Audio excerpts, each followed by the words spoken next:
Hello and welcome back to the channel. Before this video starts, I just wanted to explain some things. Um, my engine blew up in my Subaru. This was a while back, and I know I mentioned it in my unveiling my Subaru daily video. And I was actually gonna try to make a Ranger video because I haven't made one of those in a while, but I realized that I ran out of content and I need to actually go film more. So maybe I could do that this weekend, but anyways, I was browsing through my drive and figured I'd release this video of me rebuilding my Subaru engine. And I didn't record the whole thing. I should have recorded more. It's a lot of time lapses, but it's still pretty entertaining.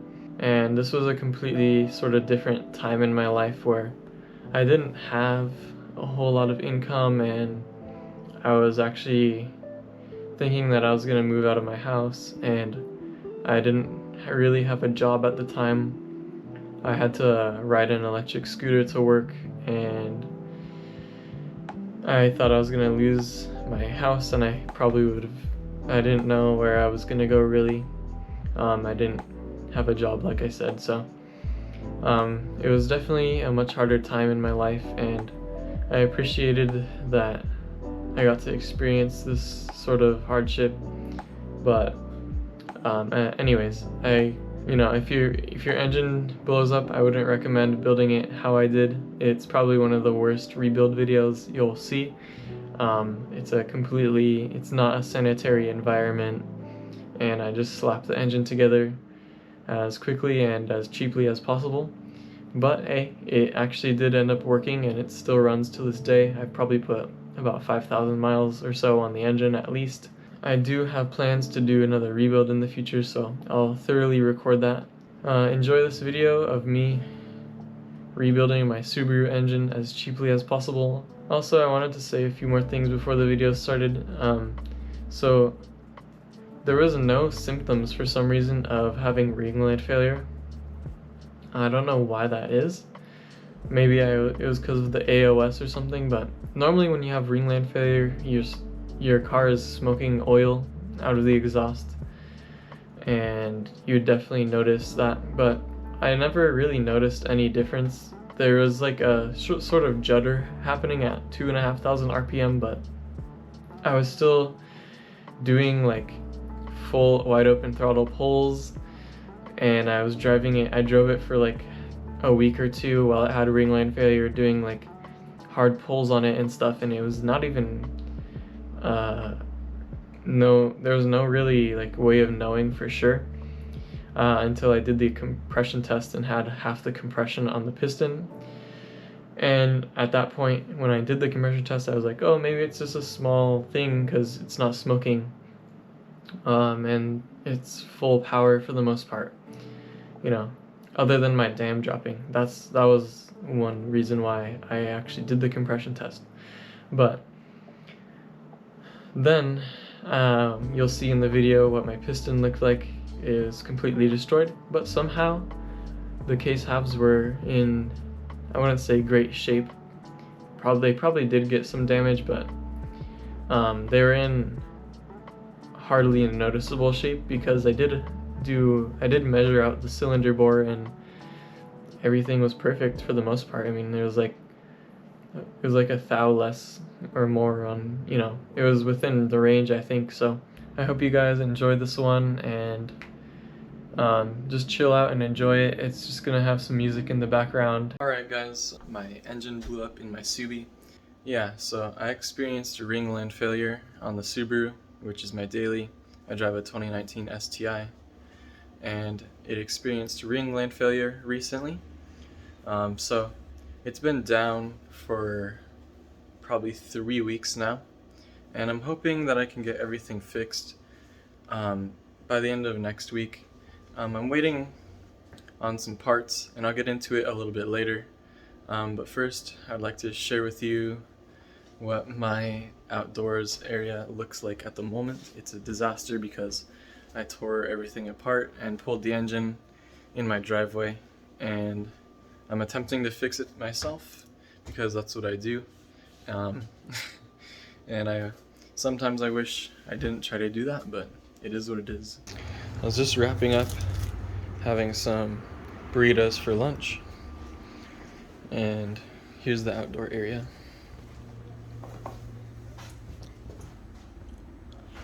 Here's the short block, and this is cylinder number 4, which had the failure, like always.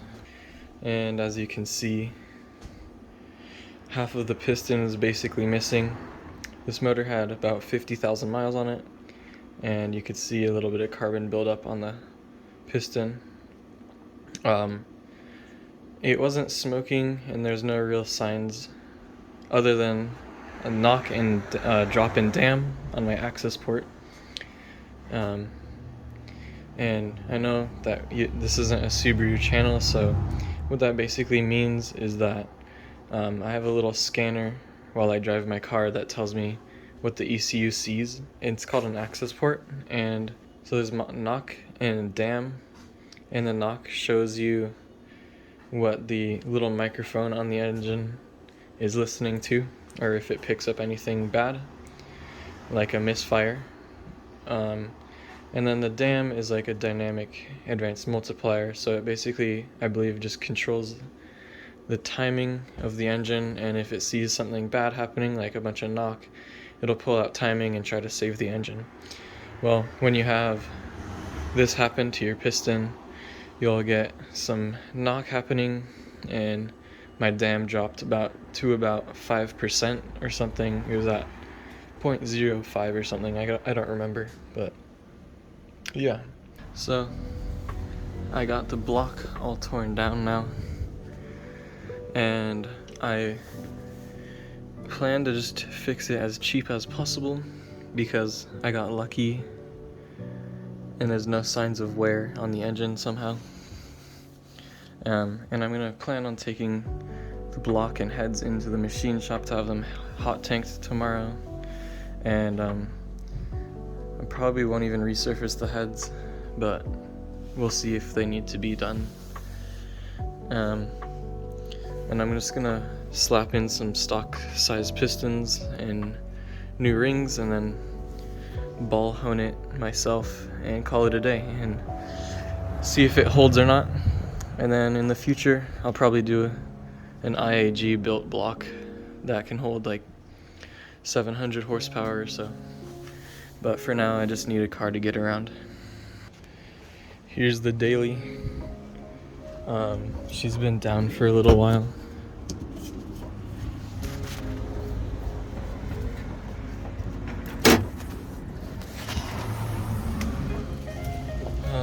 Took the engine out. It took about 2 days, 2 half days to pull it, and we had to borrow a cherry picker from the machine shop. Shout out to Skip's Machine Shop for being the homie and letting us borrow his cherry picker.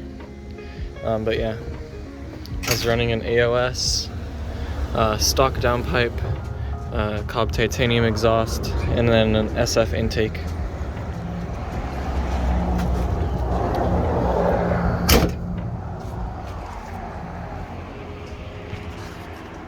But yeah, I miss it. It's been sitting a while. And then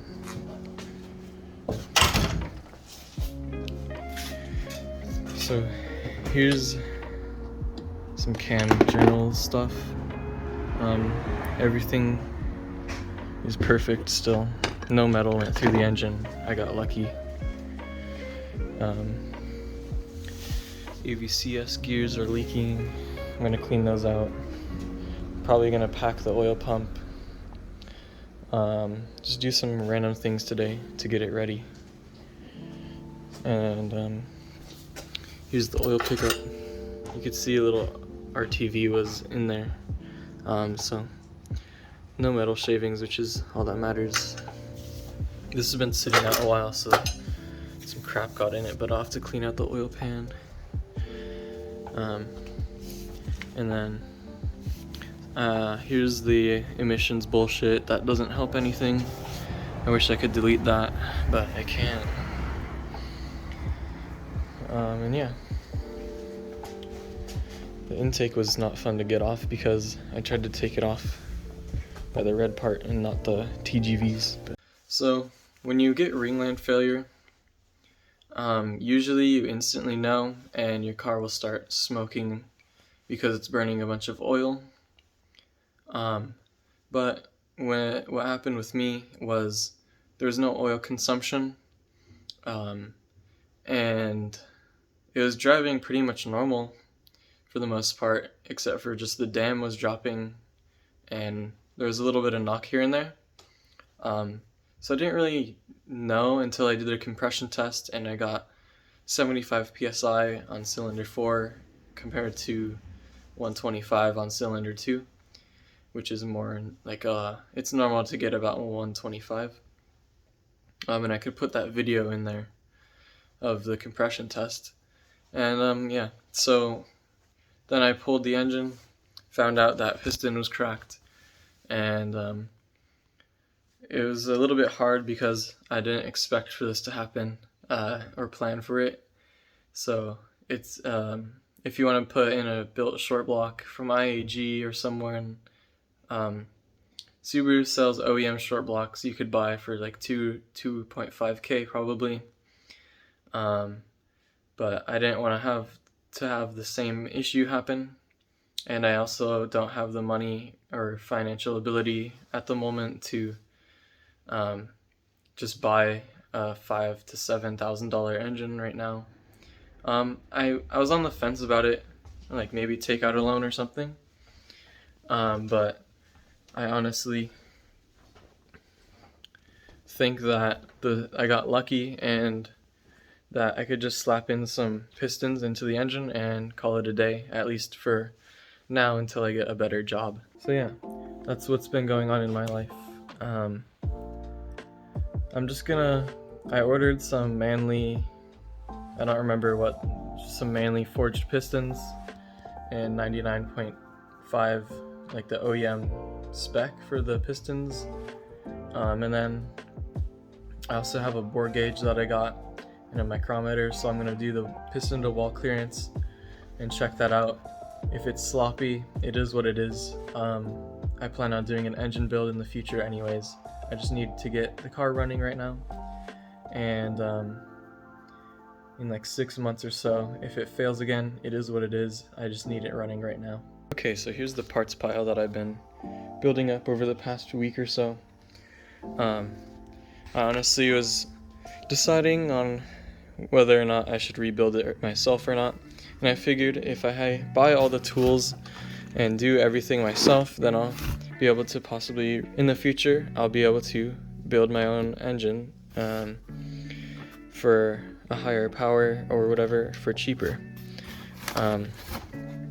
So starting off, Company 23 tools. Don't buy these on Amazon because they're more expensive. I got these, I probably got this one off Subi Mods, but I don't know. This is a flywheel locking kit, so when you're torquing down the clutch stuff, you put that on where the transmission bolts go through. I don't know if you can imagine that. It goes like that, and then it locks to the flywheel so that you can torque everything down and it doesn't move. And then here's one tool. This one was from Amazon. It was like $15, and it's just a generic brand, but what this does is this goes over your AVCS cam gear, and it allows you to actually keep it steady while you torque the bolt down. So that was a good find because of how cheap it was. And then here's another Company 23 tool. This one is also the same thing. I didn't know which one I was supposed to get, so I got both of them because I'm pretty sure you need both of them on these cars. But this one does the same thing as the other two. The top gears are different than the bottom gears. So, and Company 23 makes this same tool for, it was like $80 on Amazon, and so I just decided to get the $14 one, and I'm sure it'll do just as good. I mean, it's basically the same exact tool. but with a black handle. And then I got a flex hone, ball hone. This is a 240 grit, I believe, and probably somewhere around 100 millimeters. I don't remember the size, and it doesn't say it. Oh, here's the hone I got. If I had to do this again, I would probably end up finding a machine shop that can do Subarus, but I don't have the time right now, and there's no machine shops around here that do Subarus because it's harder to hone those, apparently, from what I understand. Anyways, and then got some piston ring installers, another Company 23 tool. This is a cam, here's a picture of it. Alright, and then here's another Company 23 tool. This is a cam seal installer, and it's actually a very nice piece. It's made out of aluminum, and this just bolts right into your cam, and you put the seal right here, and it will just press the seal in. You honestly probably don't need this, but I just wanted it because it'll make my life a little bit easier, hopefully. And then, if you know Subarus, if you ever dealt with the cam bolts, you know that they're commonly stripped out. I just stripped out 2 of my cam gear bolts, and that's because they use a Allen key style bolt on the stock ones, and what Torque Solutions had on Amazon, these are about $50 or so. These use normal bolts, so you won't strip them out, and I'm glad I found these because I did not want to have to deal with using a bolt extractor on the AVCS gears. So yeah, that was not a fun time. And then this is a piston ring grinder. I don't want to take it out of the box right now. I got some new plugs, even though I could probably reuse the old ones, but I'll just do that. And then I got some Permatex Ultra Gray sealant, and then I got some trail mix and a clutch alignment tool. I also got some engine assembly lube, and this is a 3 to 4 inch micrometer, and this will allow me to do piston to wall clearances. I should also get, in the future I plan on getting a 2 to 3 inch micrometer so that I could do the main bearing and rod bearing clearances, but since I'm not doing that right now on this engine, I'm not going to be needing that, and this will do just fine. And then here's the dial bore gauge for checking. Here's the bore gauge that I got. It was about $50, I think, and I was a little skeptical at first, but this one seems to work. It's missing this one, I think, and a shim right here, unless it's somewhere I don't see. But yeah, you just put the gauge in here and you choose. I usually do this one with the biggest shim, and that gets me right to where I need to be to measure the cylinder bore. And yeah, I know you're supposed to use torque plates and have everything bolted up to the engine so that when it flexes, it takes that into account. But I think it's good enough, honestly, for me. And like I said before, if it blows up, it is what it is. I tried. But now I have all the tools I need to build an engine in the future, and I'll gain some knowledge along the way. But yeah, what I have coming now is I need a new timing belt because I cut the one in half that I have right now to get the cam gears off. And then I need new head gaskets, and then I need head bolts because I threw the old ones away on accident. And I'm getting a new seal kit for the back of the engine, the one that IAG sells, because I stripped out a bunch of Allen keys, and that was also a lot of fun to deal with. Yeah, I don't know. I got a bunch of random stuff coming, but mainly waiting on pistons, and then get the block dealt with at the machine shop. And then, yeah, once I get the pistons and everything back in, it'll be good to go. Alright guys, so it's a new day. I just got my parts and stuff cleaned at the machine shop, and I just got them back. And here's one of the case halves. It looks pretty good, pretty new. I'm gonna clean it up a little bit more later when I got the short block together, so I don't get any contaminants anywhere. But here's the short block, and I have this ball hone here, and I'm gonna just hit the cylinders with the ball hone. Need to clean out this one and put some WD-40 in it, and this will just basically just give new cross hatching. It's kind of hard to see here with the lighting and the oil on here, but there's still the OEM cross hatching and stuff all the way around the cylinder. But since I'm putting new rings and pistons in, you need to have some cross hatching for the rings, and this ball hone should do the job. I'm gonna spray everything down with WD-40 because you definitely don't want to do it dry. And yeah, I'm gonna hit that one after, and then put the main bearings in, put some of the seals in, and hopefully seal up the case halves. I still need to wash everything out though, and because it's been sitting outside for a little bit, so I'm gonna do that too. But yeah, that's where I'm at right now. Alright, so I just did a ball hone on all of the cylinders, and what I'm gonna do now is I was just cleaning out the mains, getting ready to put the bearings in. I'm just reusing the old bearings. I know it's not great practice, but like I said, I'm trying to do this as cheap as possible.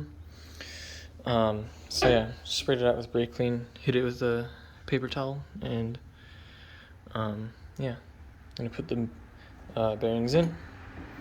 Once I do that, probably start getting the seals in, and then yeah, I have to clean up this thing. I also have some assembly glue I'm gonna throw on the bearings so that I don't ruin my engine.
Alright guys, so it's been another, I think my last update was yesterday, and I got some more parts in the mail, and I was also going to show you my progress. I've been time-lapsing most of it, other than doing the actual honing and doing 2 rings, ring gaps, and I just got this in the mail. This is the company 23 piston installer.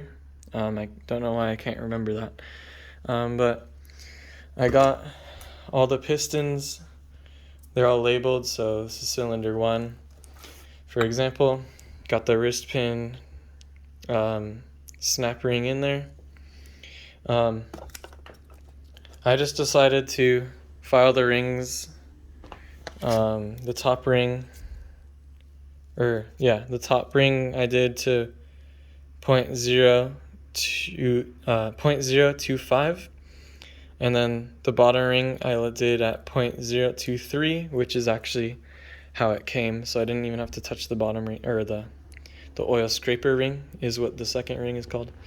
I didn't have to touch that one, and you don't have to touch the oil control rings, which is the 3.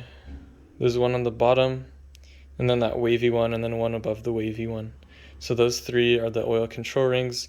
You could see there's like these little holes where the oil will come out, and then there's these notches. So there's one right here, and I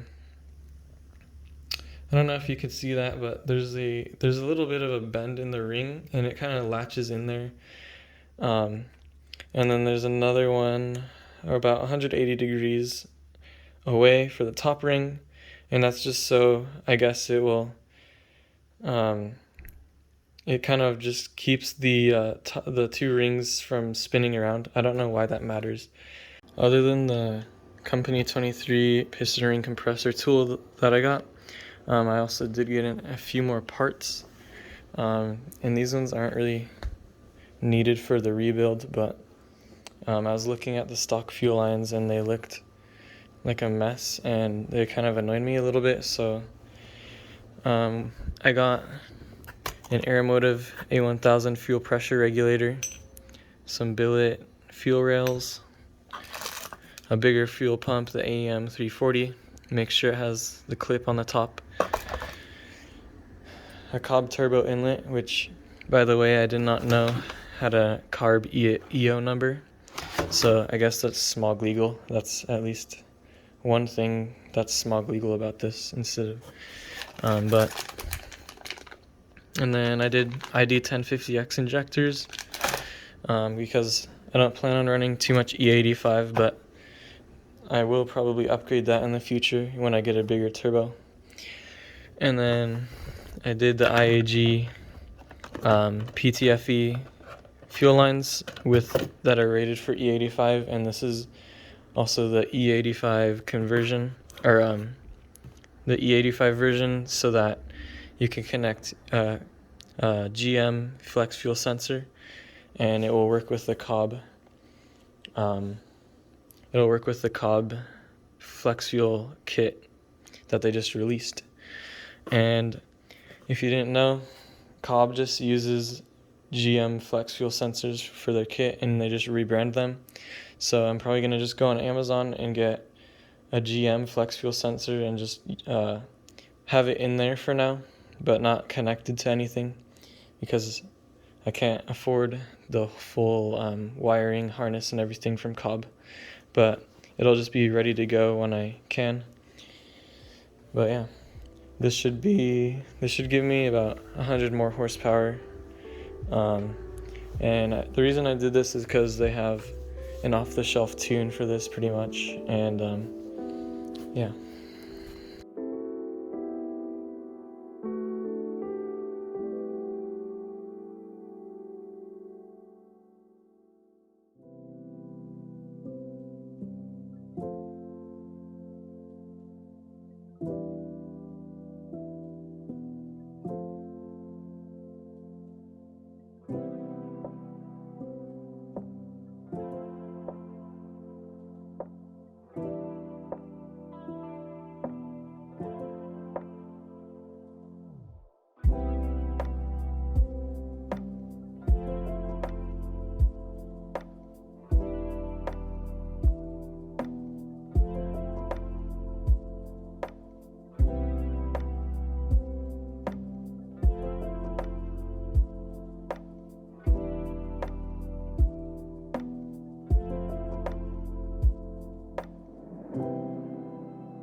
Alright guys, so I'm not really sure why I decided to stop recording at this point, but that is all the footage I have for this rebuild, which is kind of disappointing to me because I still did the work either way. So I did the work but just didn't record it. And I guess to recap it, I slapped the engine in, and after a few tries I was not able to start it because I ended up accidentally breaking a crank sprocket, so the engine didn't see how it was in time. And I also didn't put on a crank sensor or something like that, so I was not able to start it for the first time, which is why I don't have a first start video, because I took a few of them and then I just stopped trying to take a video because I was more worried about the engine turning on. But I ended up using the access port to figure out what trouble codes I had and to figure out just what was wrong. Once I finally did my first start on the engine, everything was running smoothly. I was monitoring the temperatures and making sure it had oil pressure, and before I cranked it, I did prime the oil system and stuff like that. So everything was running smooth, and then I noticed that once it started to warm up that it would have this slight little knocking, and I didn't really know what that was, but it wasn't so bad. And then also there was, since I put those new injectors in, the 1050X injectors, and I didn't put the cover back on them. The stock cover covers the injectors and you have to unbolt like half the car to take the injectors out. I'm not really sure why they do that, probably so that you don't mess with the emissions stuff, but the injectors are pretty loud, and I guess, I don't know, from what they work fine, and that might just be normal. But anyways, so once I did the first start, I noticed there was like a little bit of this sort of piston slap sound. So I was wondering how long it would last, like the engine, because normally piston slaps pretty bad. But I've put probably 5,000 miles on the engine doing like I don't even think I broke it in. Like, I just was sending it everywhere. I was doing 20 plus PSI hits everywhere at like most of the stoplights and stuff, and this thing never gave me a problem, and it still runs perfectly fine now. I mean, other than the slight noise, it runs really great actually. And since then I put a downpipe on it, a cob downpipe. I took it on a road trip, and it's just been running really good. So I'm glad that the engine rebuild didn't only last for a short amount of time or something. Luckily, I'm going to be doing this again, and I'm just going to be starting off with a short block. So this is pretty much going to be the same video of me starting off at this point again, and then putting it into the Subaru. I'm still having to buy more parts. I don't know if I'm gonna buy new heads. I don't know if I'm gonna buy headers. I've been thinking about buying, like, how crazy I should go with the build. Part of me wants to just have this whole spare engine just sitting in the garage for emissions, and then going all out on the current engine build. But I don't know, we'll see what happens. I should probably just focus on getting the engine in the car. Thank you for watching this little video. I know it was mostly time lapses, and I wish I did a better job at filming it, but I know I did film it on my phone at the time. So thank you for watching this video.